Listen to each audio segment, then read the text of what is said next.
I expect they're hard at work in there. Best join them. They'll help you get whoever really killed the Empress. Alrighty. So it's starting at last, Admiral. We found our man.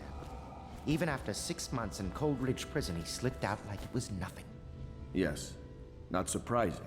He was the personal bodyguard of the Empress. You've heard the stories. Yes, I have. It still amazes me that someone could get to the Empress and young Lady Emily. No one knows the real story, Trevor. We all have our suspicions. We'll know the truth in time. We can continue this later, Lord Pendleton. The man of the hour is here. Hello. Corvo, I'm Admiral Havelock. A true servant of the Empire, like you. Until the Lord Regent purged those of us who wouldn't recognize his claim on the throne. And I'm Lord Trevor Pendleton. I represent the nobility in our little group. But we all act as equals here at the Hound Pits pub. This is a momentous occasion, Corvo. I'm going to come out with it.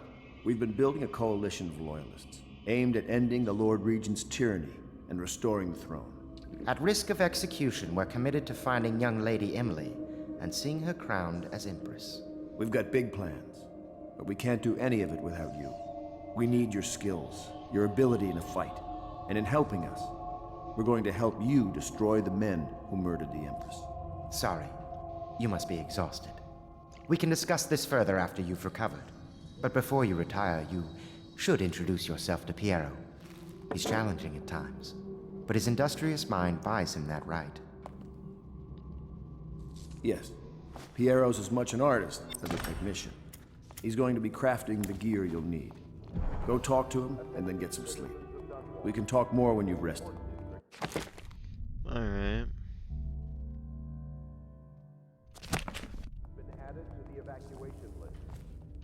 Good to have you with us, Corvo. Nothing against the others, but there's no substitute for a man who's done his service for the crown. Fair. Stay alert and stay loyal. Alright. Let's take a look around. Obey the city watch.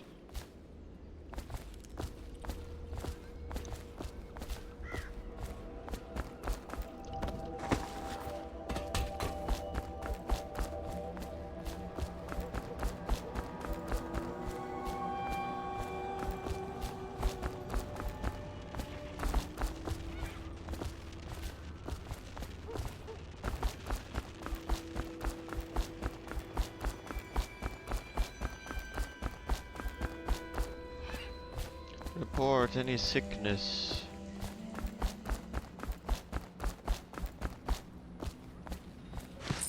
Tivian ore. Don't mind if I do.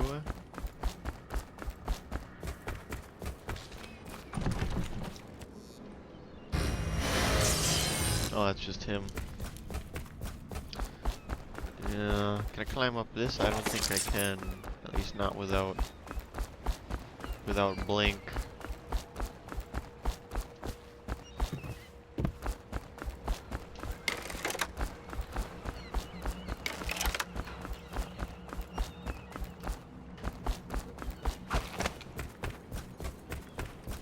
I'm just gonna walk around here. Piero.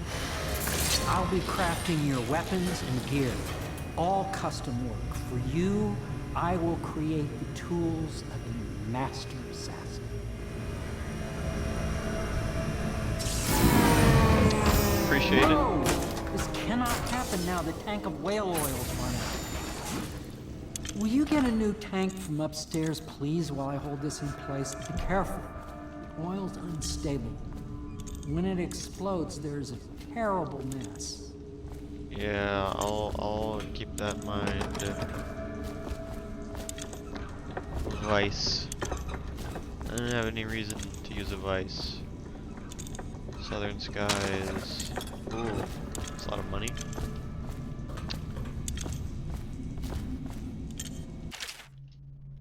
Sokolov, Technology and the New Age. Excerpt from a recent book detailing Sokolov's machines. One of the advantages of Sokolov's technologies is that they share the same magnetic socket for the tanks of processed whale oil they use as fuel.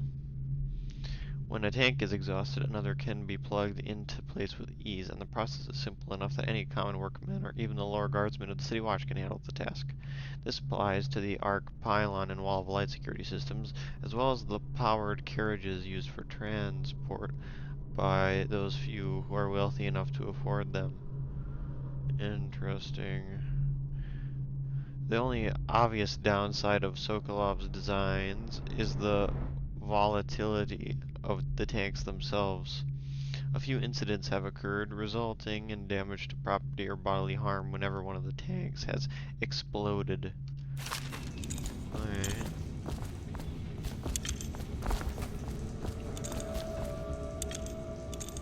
Second solution. Excerpt from a series of newspaper articles from prominent natural philosophers by Piero Joplin. It is through no fault of my own that the average citizen has expressed a preference for Sokolov's elixir over my own formula, sold as Piero's remedy, a name I did not choose, if you must know the truth. The public has spoken its usual message of idiocy, spending their coin as a means of selecting Sokolov's formula over mine, which I believe to be equal, if not superior. Much has been made over the popularity of these concoctions as a means of resisting this remarkable new plague. I say remarkable because the strain works with an efficiency we have not seen in the history of the Empire. This plague, now making its way through the city of Dunwall, is unrivaled in its effectiveness. I've studied it within the blood of those so afflicted, and it is nearly perfect, elegant in fact. And while it is true that Piero's remedy and Sokolov's elixir are known to protect the body against the plague equally, my own has properties, not fully understood, which relate to the mind itself and the spirit. And it is in this way that my formula wins out. Here is where one should pay attention to this contest, for you see Sokolov's elixir, with its emphasis on the brute animal body, is a crass goo better suited for livestock. The subtle and secret variance in the key ingredients making up Pierre's remedy ensure that it works on the higher functions that separate humankind from the mindless blue-jawed hagfish swimming in the Wrenhaven River. Alright, well, I mean, maybe, obviously, he would say that about his own elixir, his remedy. Piero, no, I will not sign off on these purchases. A bag of powdered crystal, Tivian ore. What's wrong with the metals and crystal? King Sparrow feathers? If you need feathers, sacrifice your own pillow. Maybe at the academy everything you need was paid for by tariff and handed out willy-nilly. But this is my bar, or what's left of it, and we're operating on a budget. We're running low on oil, food, elixir, building materials, and everything else, so you've got to slow down. While I'm footing the bill, I will not approve your purchases unless they're absolutely required. No more copper wire or special herbs. If you need those things, go out and scavenge them. Half the city is in ruins, so no one is going to miss any of the odd crap you seem to need. Admiral Havelock. Alright.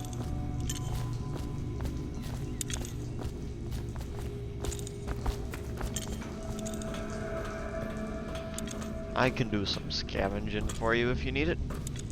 Piero's door to nowhere. The door to nowhere has proven to be a safety hazard, but for me this project is an endless source of inspiration. With the proper application of energies, I believe I can transform the door frame into a window of sorts, one that will allow a traveler to cover the distance from my workshop to some distant arbitrary point in a single step.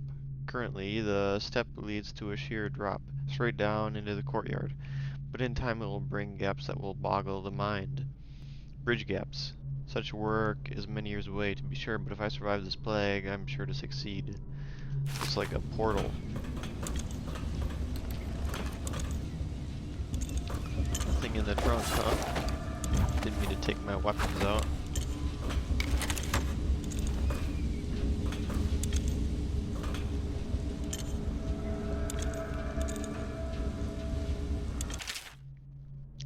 Excerpt from Manual on New City Watch Procedures. Commissioned by the Lord Regent in the face of the growing plague crisis, the dead counter is a position that will only be given to officers, usually of junior or middle grades. In most matters of edict or curfew enforcement, these officers will defer to the acting officer on duty. However, any dead counter will have command in situations related to the plague and the handling of the dead, including those with late-stage plague symptoms, called weepers in common parlance. Starting in the month of rain, interested officers may apply for the test, and if accepted, for the 2-week training tour. Pay will be administered in coin and rations of elixir at 1 1/2 normal pay grade. Interesting.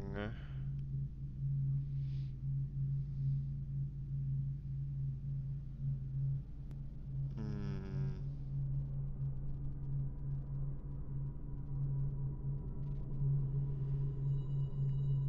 I'm just trying to understand this. So dead counter.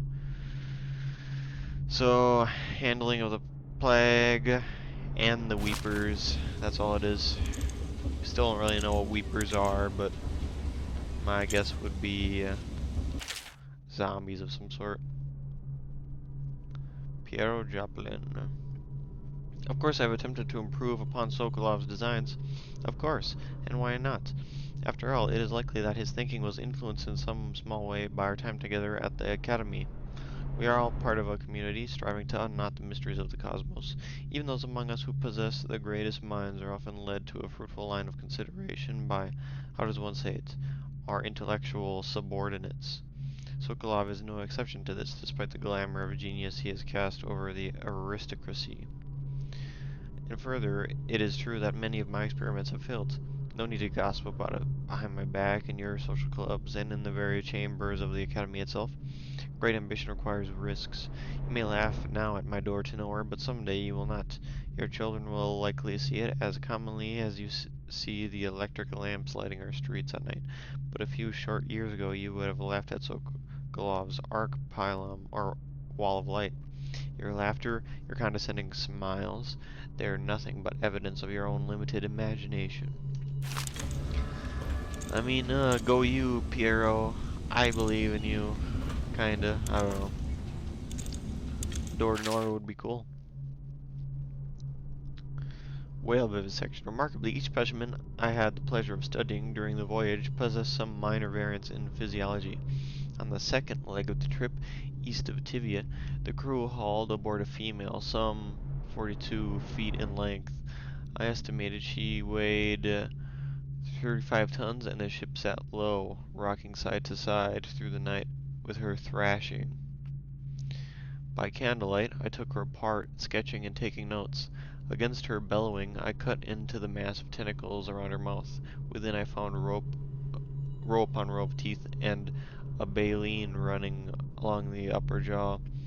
Through this broom-like structure, I assume she filtered food from the water that was too small to be chewed. Yeah.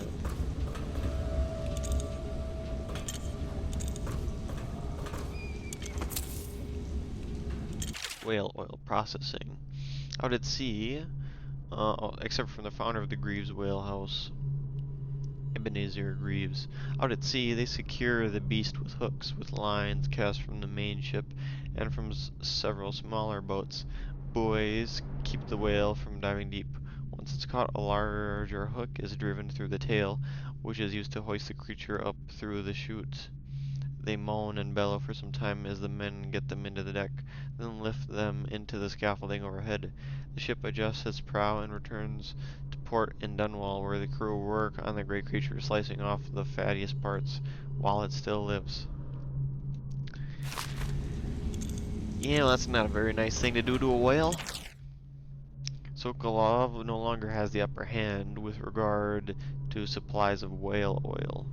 The good Admiral has paid for the installation of my own system, which will enable me to work in this place. The oil tank dispenser, when activated, will produce an empty vessel for filling. When the empty tank is held near the oil tank refill pump, the magnetic attractor should take the tank and lock it in the correct configuration. Using the lever will begin the refilling process. Once refilling is completed, the tank can be removed and placed in service. Extreme caution must be used in handling the full tanks. They are quite unstable. The system is sound and well engineered. It appears that the Greaves Oil Company has done something correctly for once. Yeah, there is a lot of reading in this game, but it is interesting for sure. The Academy teaches that absurd idea that the energy in whale oil arises from the need to maintain life functions at extreme ocean depths. The pressure and the cold are too much to endure without it. I speculate that a human being might, by a process of adaptation, produce high-energy humors in the body. I could build a tank that would slowly increase pressure on a subject over a long period of time, and then observe them for years if need be, to see if the formulation of energetic substances develop. Surely the Empress would be able to furnish me with facilities, subject, and the necessary legal amnesty. I don't know if the Empress would approve of that. Trying to get like whale oil out of a human by pushing them to their limits for keeping them in a tank for years. There's some that's a little questionable. Alright, yeah, this is the pipe. I'm going to take the whale oil tank down here. Perfect. Now plug it in. And plug it in. Just get it. Perfect. Thank you, Cole. Here, see?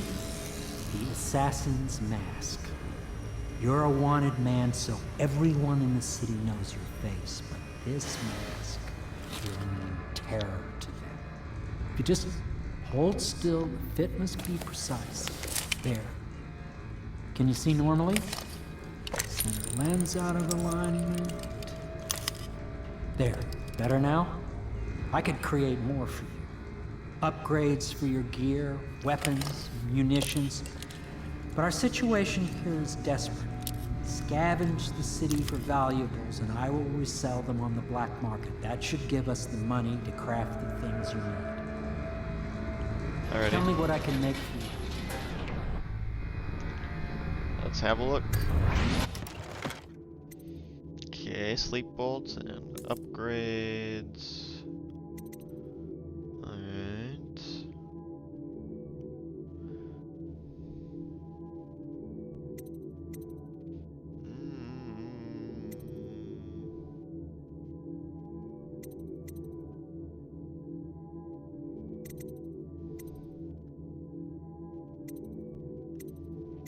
I don't have that much money, unfortunately. Could have gotten a little more, but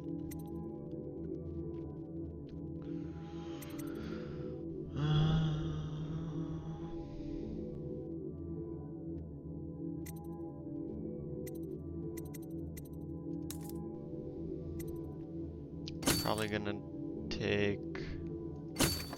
Heck, I'm gonna take all this sleep bolts I can, honestly.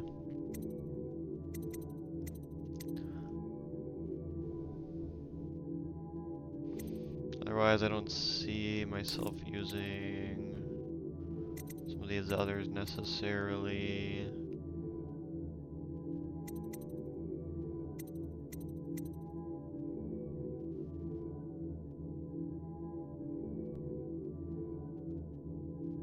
Crossbow accuracy. Maybe I will want to up the bow and charm capacity. Alright.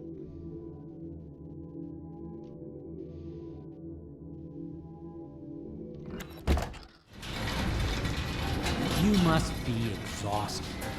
I advise that you get some sleep. Your life will get even more difficult soon. You should rest while you can. I will head to my room for now. Sleep well.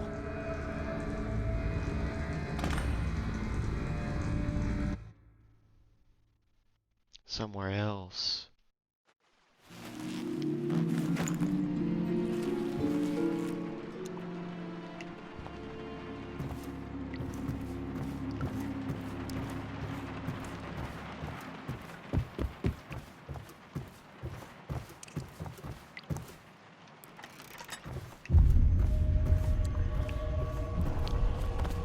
crazy floaty stuff.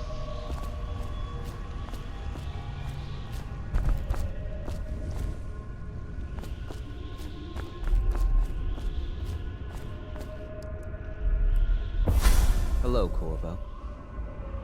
Your life has taken a turn, has it not? The Empress is dead. Her precious daughter Emily is lost somewhere in the city, and you will play a pivotal role in the days to come. For this, I have chosen you and drawn you into the void. I am the outsider, and this is my mark. There are forces in the world and beyond the world, great forces that men call magic. And now, these forces will serve your will. Use this newfound power, my gift to you. Come find me.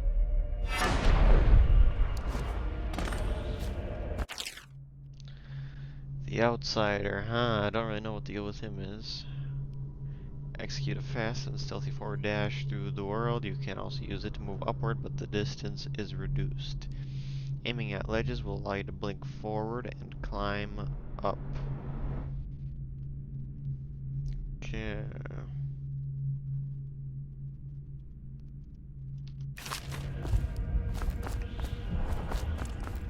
Yeah, I kind of know how this works.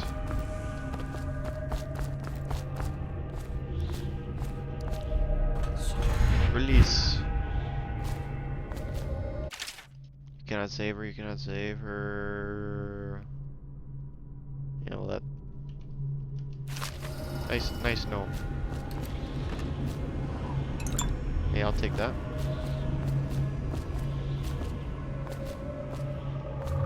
T for mana potion. Well, there's a whale over there.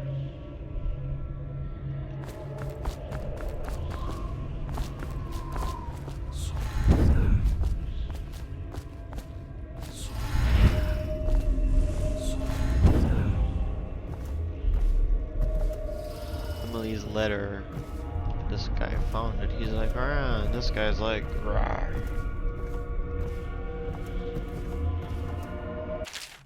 Corvo, I am very sad. They say that you're dead like mother, but I'm going to put this note in a bottle and throw it into the river because I do not believe them. Living here is very strange. I do not like it, so please come for me if you can.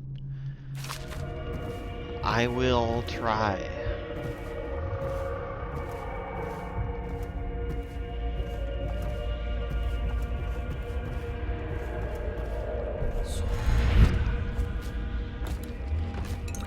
Take more of those.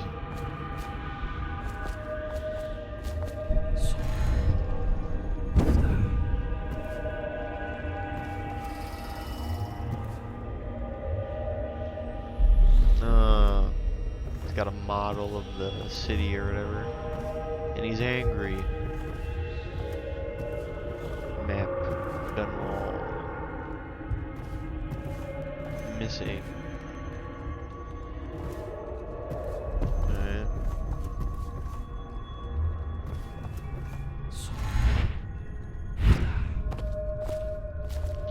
Now, are these arc pylons or something else? They remind me of Striders from Half-Life, but I've never actually seen any of these working in the game.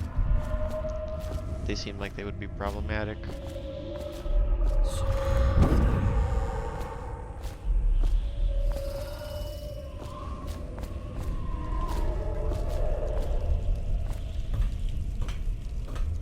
So wait, let me test something. Oh, okay, so you don't actually lose any mana unless you blink quickly, which is good to know. I don't know if I ever put that together before. Blow the candles.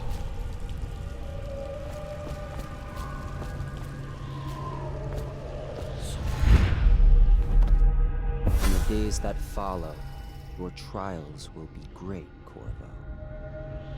Seek the ancient runes bearing my mark in the lonely places of your world, and at shrines raised in my name. These runes will grant you powers beyond those of other men. To help you find these runes, I give you this, the heart of a living thing, molded by my hands. With this heart, you will hear many secrets, and it will guide you toward my runes, no matter how they may be hidden. Listen to the heart now, and find another rune.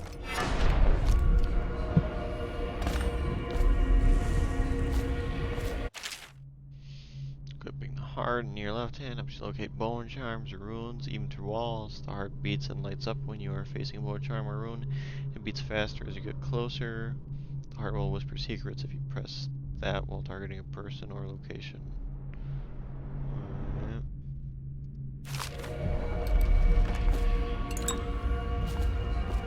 What that This tree? place is the end of all things, and the beginning. But that whale. All of time is meaningless here. Neither seconds, nor centuries. The rune is that way. Someday this place will devour all the lights in the sky. Why did me do that? The one who walks here is all things. Cradle songs of comfort and bones gnawed by teeth.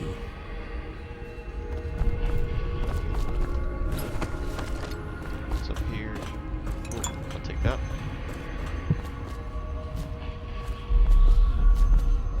I'm definitely gonna have to be making as much use of blink as I can if I want to be more stealthy.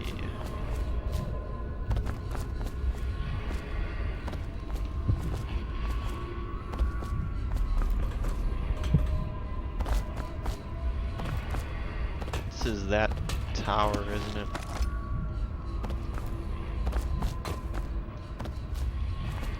Well, we can drop down here just fine.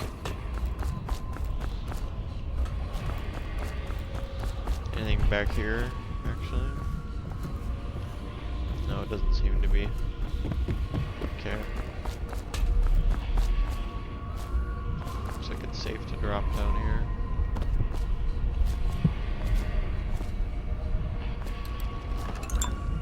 Take that.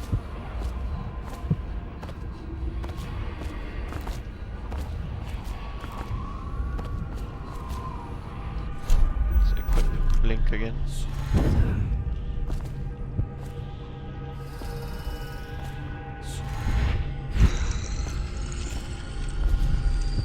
There's the rune.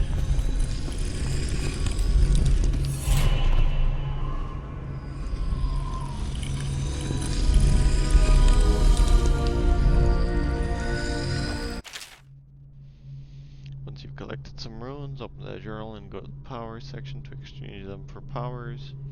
Runes can be collected and used to acquire supernatural powers. Alright.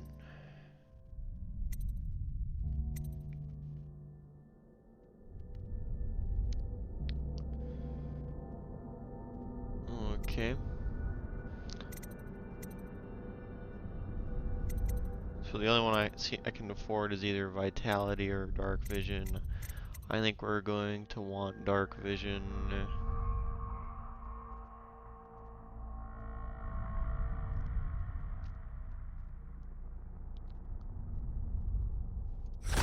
Yes, that'll help with being stealthier.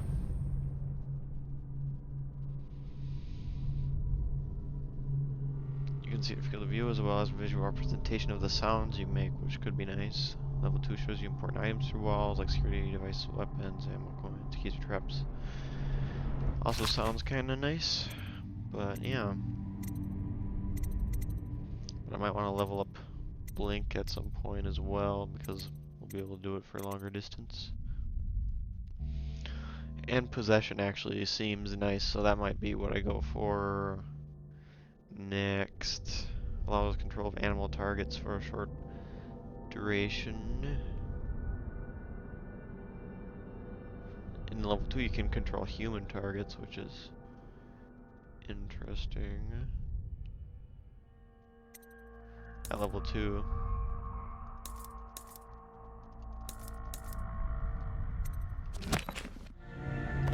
How you use what I have given you falls upon you, as it has to the others before you.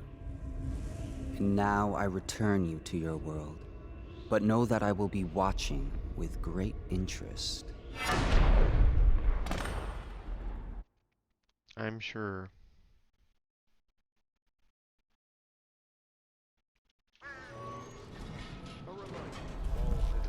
Waking up, and I still have the mark.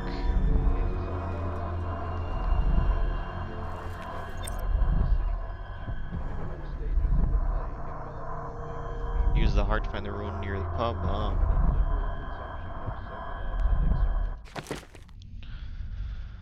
Alright.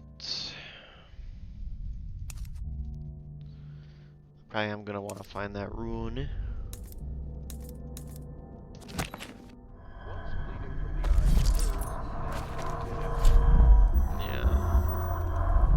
Let's put that at number 1. Well, we'll put Blink at number 1, Dark Vision number 2, and then the Heart at number 3, and then maybe the Sleep Darts at number 4.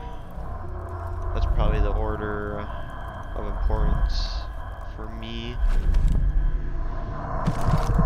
Or actually, maybe I will, instead of Sleep Darts at 4, I'll put them at 3. And then put the heart at 4. Yeah. And then can I just unequip that for now? Yeah. Okay.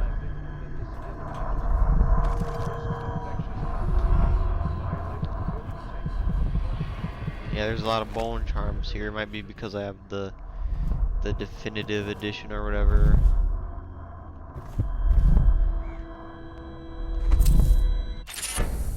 Bone charms provide small supernatural benefits. Locate them by listening for the song they emit. By default, you can activate up to 3 bone charms at once in the bone charms section of the journal. Okay. I will take all the charms before reading any of the journals. Well, no, I'll read the journals and then go to the next table. Yeah, I remember this part has a lot of reading. Just get it over with. Of course, I'll tell you, dearie. I won't keep any secrets from you in the end. All the dreary days of my life are like the windows of a house. From the kitchen, I can see out into the garden where the leaves and stalks are brown and bug-eyed. You can see a little lump of dirt where something was wrapped up in a blanket and laid to rest along the rows of twisting vines. The front room looks out into the street, where the neighbors are all setting fire to their homes, barricading themselves inside, warm and snug, dearie. Don't forget about the bedroom, either. It sees into a dreary alley, where hooligans are playing a game with an old man. The first 2 are hitting him with sticks, and the girl with them is kicking at his dry old ribs. Oh, to have those bones, to boil them in a pot. No one lives in my house anymore, dearie. No one you'd want to meet. When I lived there with my husband, we were fine, fine people. Veramore, everyone would say. Your house is as grand as Boyle Manor. Better even. Your dinners are lavish, and your parties are the best. When that young Sokolov came to paint my portrait, I was nearly still in my prime. Radiant, he said, and when he was just barely a man, so young, painting all the best people across the land. Everyone wanted a portrait by his hand, all my friends. I was the only one, dearie, wet with his paint glistening on the canvas for a pretty coin. But it wasn't all parties and paintings. My husband and I weren't always at home, no. We traveled together, he and I, to the far ends of the Isles, beyond even, all the way to the red cliffs of Pandysia to dig in the rock and crawl through the caves, holding up candles and squinting at the walls. Many precious things we came upon, but none so precious as the boy with the black eyes, dearie. All those marks and bones carved so deep and polished so bright. I brought the old bones home, hid them from my dear husband, then I learned to boil them and carve them myself. They made such good presents, dearie. The little mute boy took them home. He loved them so. All the time he came back with new bones for me, holding them up so I could see it in his eyes, even though his tongue was still. Granny, his eyes would say to me, carve these bones for me. Make me another present. And he went so far all the way to Dunwall Tower, the royal headsman himself now, my little mute boy and a shiny, shiny sword. Better bones were what I needed, you see. Better bones to carve and polish, scrape and gleam. My dear old husband was always tired. I made him soup, and then he was sick. Better bones was all. For my little mute boy carved in the name of the one with black eyes. And after my husband was gone, given away as birthday gifts, I didn't want to live there anymore. So now I'm old and don't have many to give my presents to. It's sifting through the garbage for granny rags and feeding the little birdies that gather at my feet. No one wants to have tea, dearie, especially those rude louts on Bottle Street. Slackjaw and his boys, always meddling with an old woman just trying to make her way. In the end, we'll be together with him. You and me in the dreary light with stars above and below, and always the one with the black eyes. Dearie. So it sounds like he had an encounter with the outsider, and she did, and then she went crazy. I don't know. I wonder if she killed her husband. Mystical wolfhound artifact. Interesting. Pouch. 500. Wow.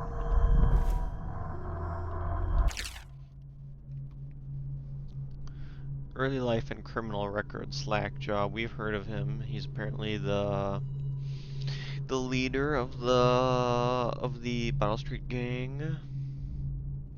You want the chin wag on Slackjaw? What he was like when he was young before he got his name? Oh, he's got a cool head now, but it weren't always like that in the days before he was boss of the Battle Street gang. Time was, young Slackjaw wasn't such a reasonable man. Like most of us, he grew up on the streets, running with a pack of ragamuffins and avoiding the law, pinching whatever he needed. Dark-haired and dark-eyed, smoking a pipe by the age of 10. For them born with the brothels or coming from the orphanages, it was either the gangs or the working with the mudlarks, and no one wants that. Some got pressed into the Navy or put down in the mines run by the Pendleton or Boyle families. As hard as it was on the streets, as hungry as we all got, at least we was free. By the time we weren't little uns anymore, Slackjaw was one to watch, usually calling the shots when we took down a farmer's cart or sidewalk street vendor. He'd come up with a plan, give everyone some part to play, and decide on the split. Most of us just went along, 'cause we learned fast that we made out better like that. More food, more coins. Plus, none of us wanted to deal with Slackjaw when he was in a rage. He worked on a couple of big jobs with Black Sally across town, and that was enough to get the attention of the other bosses. He wasn't just a street kid anymore. Now he was an up-and-comer, which meant trouble.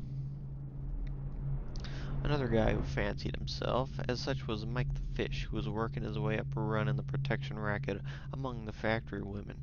One fine evening, we're all taken in a bawdy show in the theater house. Mike the Fish and his lot are there in the cheap seats too, just down the aisle from us. Mike gets a wild idea. He wasn't big on planning, and throws a heavy ceramic spittoon at Slackjaw. Hits him square in the face and breaks his jaw.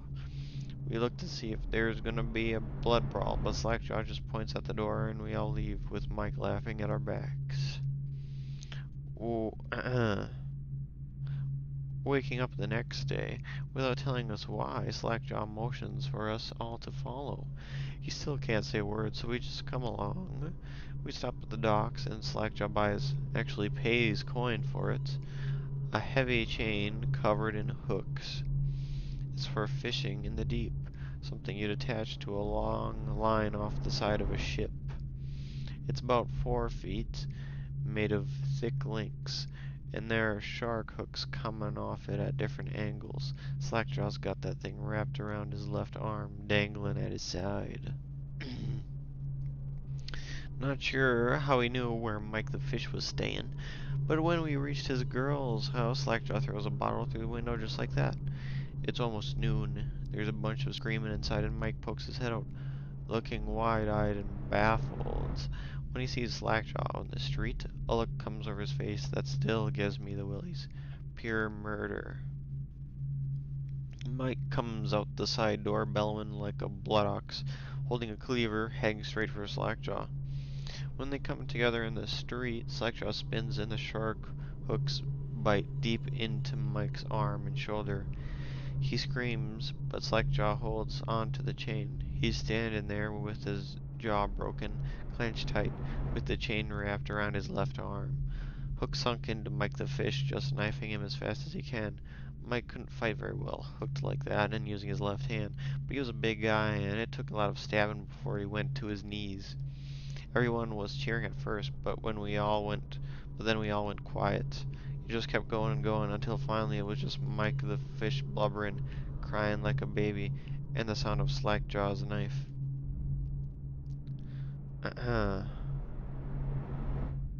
When it was over, and here's the brilliant part, Slackjaw took out a note and stuck to Mike's face with a nail. It just said, "If you want a job, come to Bottle Street." Slackjaw didn't talk right for a couple of months, but word spread fast. By the end of the year, once we had a sizable gang going, he sent out letters to the other bosses, telling them that he was running a brand new crew over on Bottle Street. Most of them laughed or beat up the guys who delivered the letters. Green-eyed Trish even came back missing a thumb, but apparently Slackjaw was expecting that kind of reaction and had a backup plan. A week later, 4 of the bosses were dead. Seemed like a series of unfortunate events, but everyone knew better. One shot, dead by the watch while standing in the middle of a meat market, another slipping and falling into the water out cold. One of the older bosses found in bed with his belly opened wide and a Tivian pear stuffed into his mouth. Still not sure what that meant. And Sheila Barnsworth was found bubbling in a cauldron of hot wax. Slackjaw sent out another set of letters, offers to the underbosses, telling them they'd be treated fair as peers. He even sent Green-Eyed Trish with one of the letters. All of the underbosses accepted.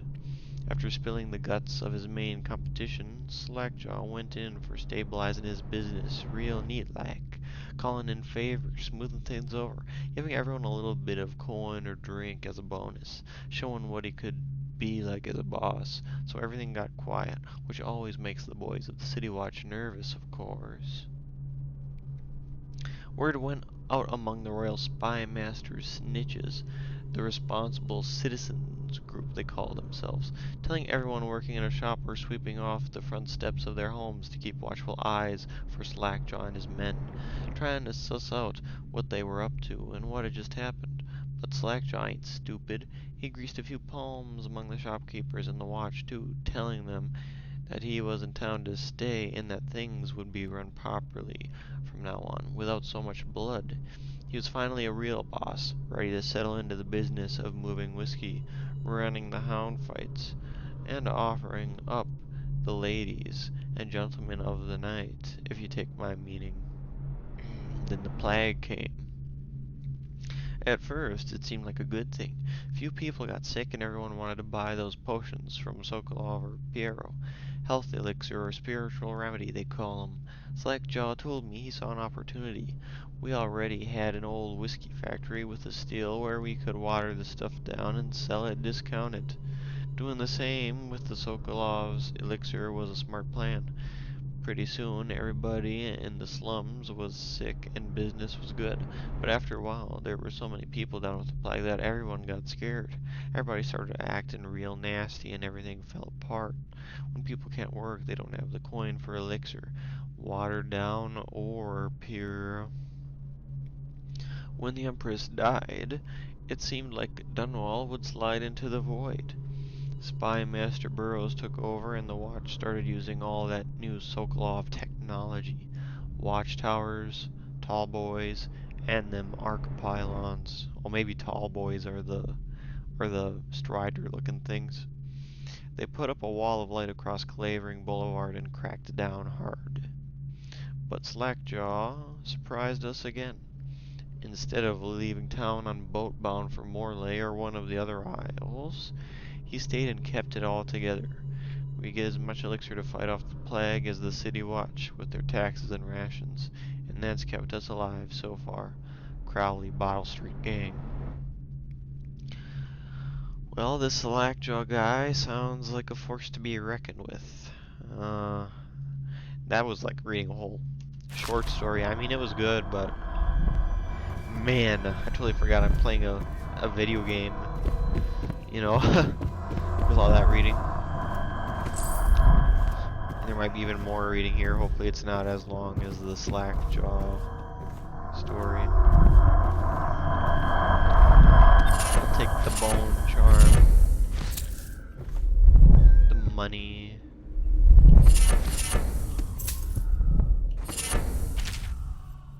Oh, this is a new... Okay.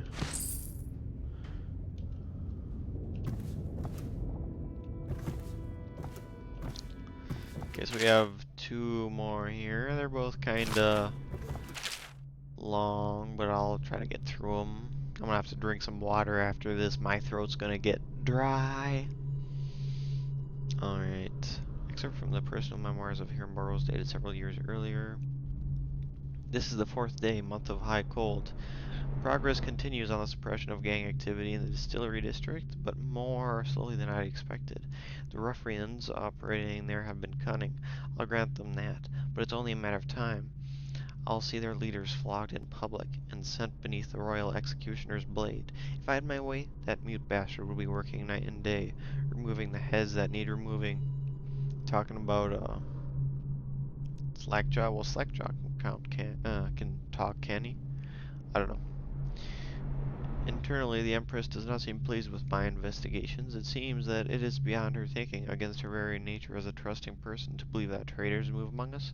But I know they do. They must. No, Jessamine would rather spend her time with the royal protector. At least he is likely to stop any immediate threat to her safety, but a strong arm is not what's needed against those who would undermine us. How will Corvo's sword stop a poisoned wine glass or an explosive delivered by courier? It will not. There are many threats around us, threats requiring meticulous efforts to police. Young Lady Emily is undisciplined, I'm afraid. Here within Dunwall Tower, she receives instruction from the finest tutors known in the Isles.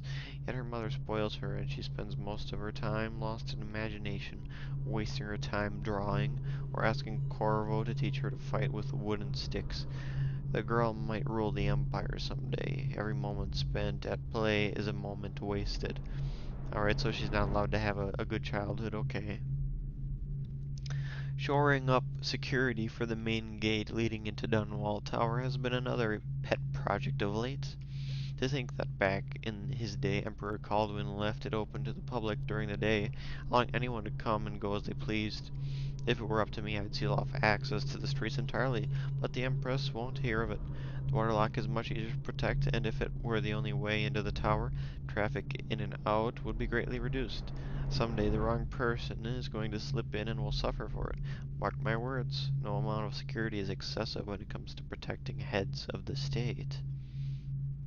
The Empress also disapproves of my plans for the Sokolov devices. Sokolov himself has no interest in security, of course, but he's vain and therefore keen to see his inventions deployed in any fashion. This wall of light he's been tinkering with has promise. In any case, at least I was able to convince the Empress to upgrade the pistols carried by the officers of the watch. Why do I worry so, when no one else seems to care? If I ever fall asleep, will it all sink into the ocean? Will the rough things clamber over the walls and feel themselves on our flesh? This is what I see in the same dream several times each month. If only I had more say in things, more authority, I could protect us all. Perhaps I have been working too hard. Dinner and an evening of conversation with a certain lady of refinement might be in order, perhaps somewhere nice in the estate district. Hiram Burroughs, it's the guy, the bad guy, Spy Master. Seems kind of paranoid, but also that just kind of might be a front for him wanting to be a power-hungry fascist. I don't know. Rumors and sightings, Dodd. Excerpt from an overseer's covert field reports. For a year now I have lived away from the Abbey, without the company of my overseer brethren or the guidance of the blind sisters of the oracular order. Days have passed with me sleeping in the dens of cut-purses, murderers, and worse, and the nights have seen me prowling through the worst alleys and wretched corners of Dunwall. I have taken my meals with killers. At times I have ventured beyond the city walls, meeting in forgotten graveyards and the outlying ruins frequented by those of ill means. My beard has grown long, and I wear the weathered clothing and bits of boiled leather favored by the Bottle Street and hatter gangs, and by those rough men and women who make their trade knifing others in return for coin.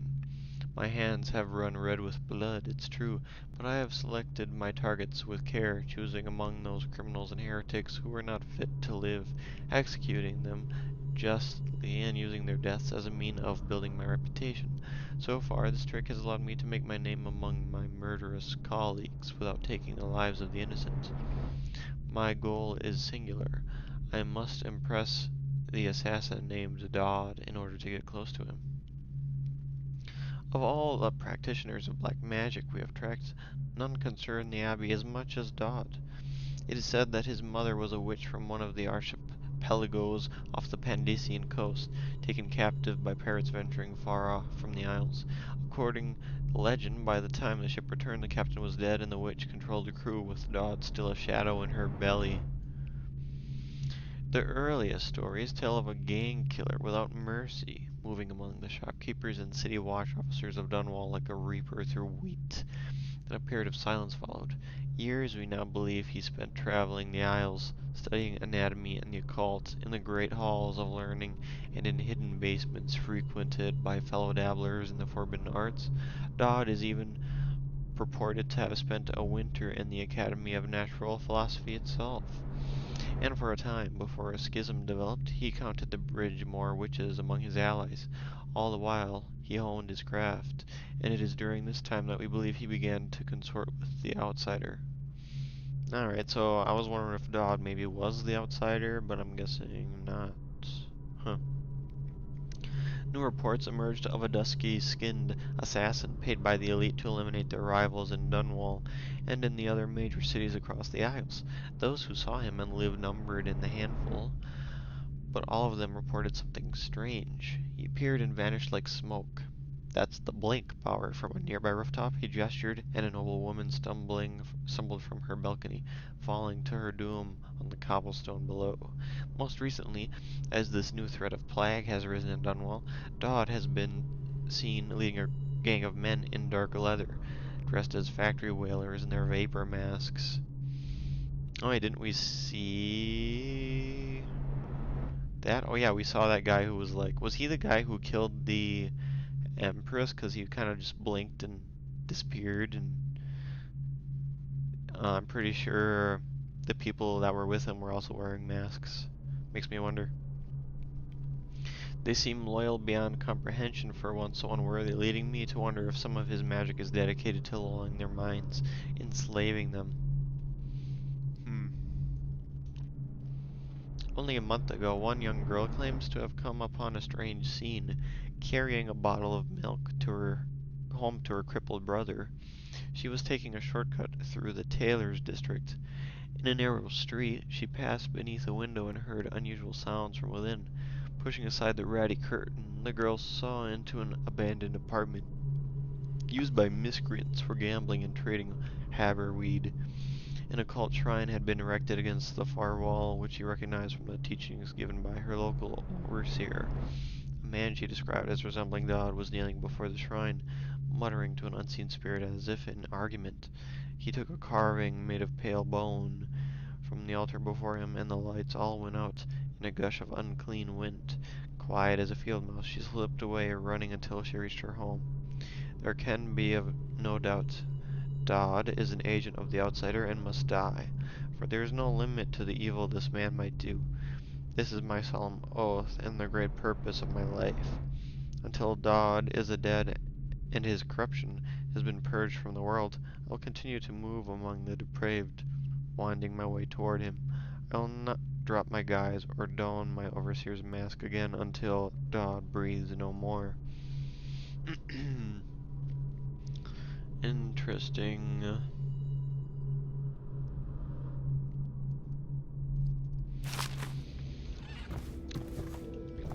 So, Dodd has like the same powers as Corvo. Was maybe working for the Overseer at one point, or could at least talk to the Overseer, but he was maybe arguing with the Overseer. I wonder if, not the Overseer, I mean the Outsider. I'm wondering if maybe the Outsider kind of disapproved of some of his uses of the his powers. Should I clear don't know. space for Samuel then? If you like, but he won't use it. Why? He can't sleep in regular beds anymore, or that's what he says. Says he was in the Navy too long. Can you believe it? Oh, That pile of wood out there? It's a hovel he built from an old rowboat. Where does Admiral Havelock find these people, I wonder? I'm just looking around. Ooh. Are you a nobleman, Corvo? No one seems to know much about you. By your bearing, I'd say so. Lord Pendleton's great-grandfather took a Sokonan chambermaid to wife. On second thought, the story doesn't bear repeating. Even the finest blood can go bad here and there. Lord Pendleton Memoirs, Chapter 27. In my 13th year, the despised stepmother at last departed, and Pendleton Hall was again quiet, although Father had by then sunk into deep depression. It was at this sensitive time that Waverly Boyle first entered my life.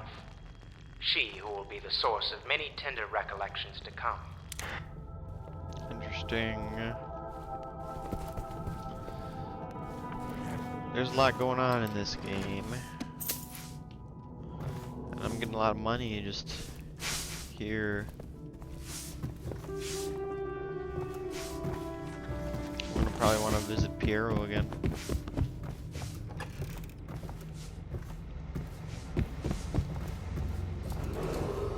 Attention Dunwall citizens. Do not attempt to house or care for a friend or family member who shows signs of blood on their face and chest area.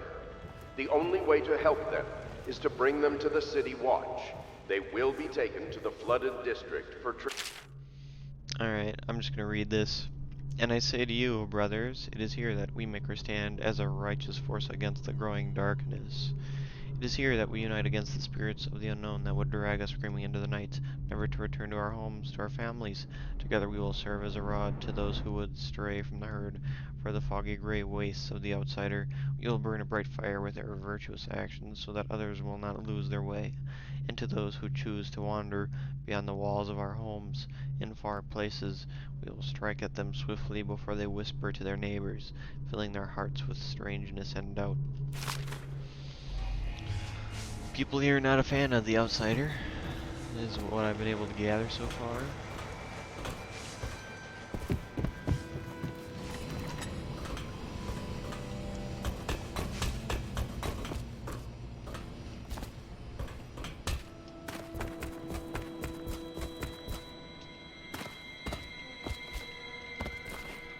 I knew this was an opening of some sort. It does not open from above. Alright.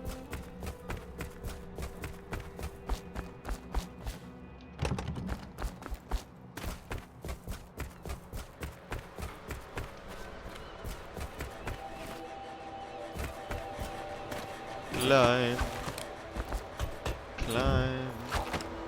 Climb if I can. Can I climb? I'm probably gonna need to... Oh crap. Well, I'm gonna have to buy a new one of those, aren't I? Keep forgetting to equip Blink. I forget that I need to actually equip those things to use them. Can I break this? Attention, citizens of Dunwall. The old port district has been added to the evacuation list. The Weeper count for the month of siege has increased. The Lord Regent has decreed that plague ordinances will remain in effect through the month of rain. Stay alert and stay loyal. Stay alert and stay loyal. Can I see how much money I have? quite a lot.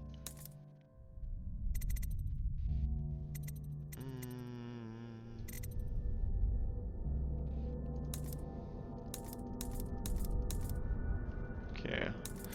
At some point, you know, probably before I do the next mission, I'll have to decide what bone charms I'm gonna use. Maybe that one. I'll just look through these now. That seems nice. Maybe. Maybe.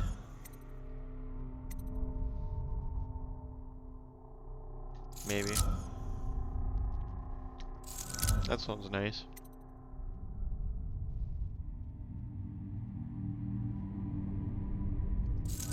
Sounds nice.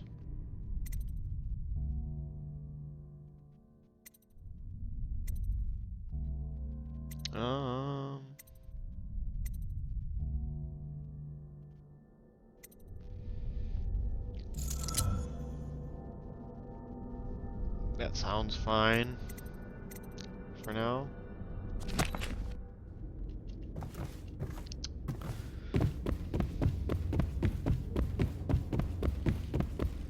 I'm guessing the white rats won't attack you, and the other one would maybe make for good synergy, but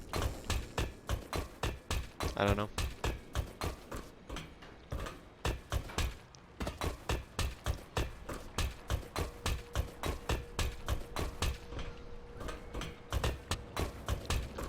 Go in here. Some more books in here. There's a little cozy bedroom. Ooh. It's worth some money.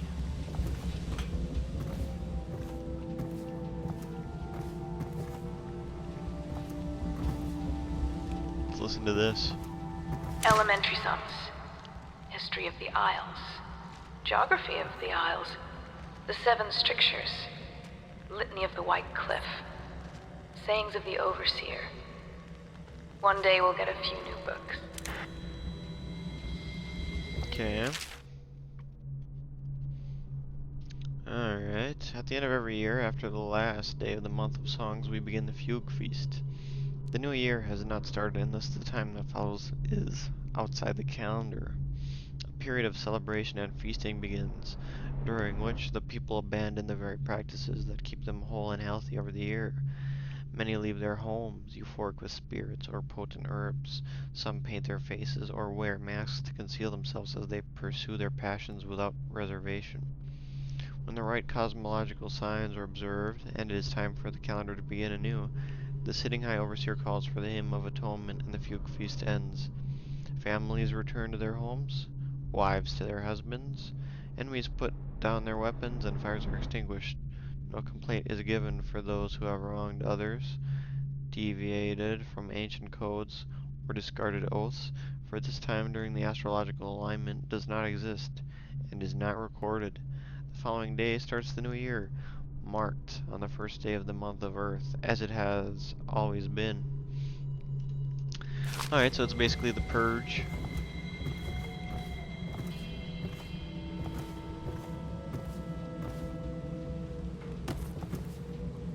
There's the Trials of Aptitude, and I'll read the Trials of Aptitude first, I guess. Excerpt from a book on the esoteric practices of the Abbey. Once a child shows the proper inclination, he is marked. Overseers are assigned to study the subject surreptitiously in order to determine whether this inclination is supported by cosmological conditions and other signs ongoing throughout the year. At the end of the cycle, those befitting further testing are removed from their homes some hours before dawn and must begin the march to an outpost outside the city. There, the children undergo ritual preparation and evaluation until the last night of the month of rain, when they make a pilgrimage to White Cliff. During an elaborate ceremony, it is determined which of the children will become overseers and which must be put down. Interesting. So the children don't seem to really have a choice.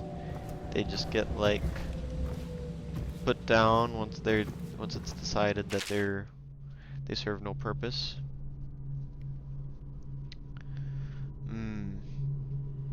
My stomach twisted as the engines of an odd vessel roared louder. It was the creation of Orcado, third prefect from the Academy of Natural Philosophy. He was exhilarated, savoring each of the small craft's undulations. Orcado pulled a lever, and a great gout of smoke surrounded us. The smell of burning whale oil grew unbearable as the machine propelled itself upward. I was too afraid to look through the window, which suddenly didn't feel thick enough. As if knowing my thoughts, Overseer Bryn looked at me and smiled. Recite some of the litany, my pupil. It will protect your heart from the turpitude of the void on our way to the outer spheres. Interesting. Are they going into outer space or something?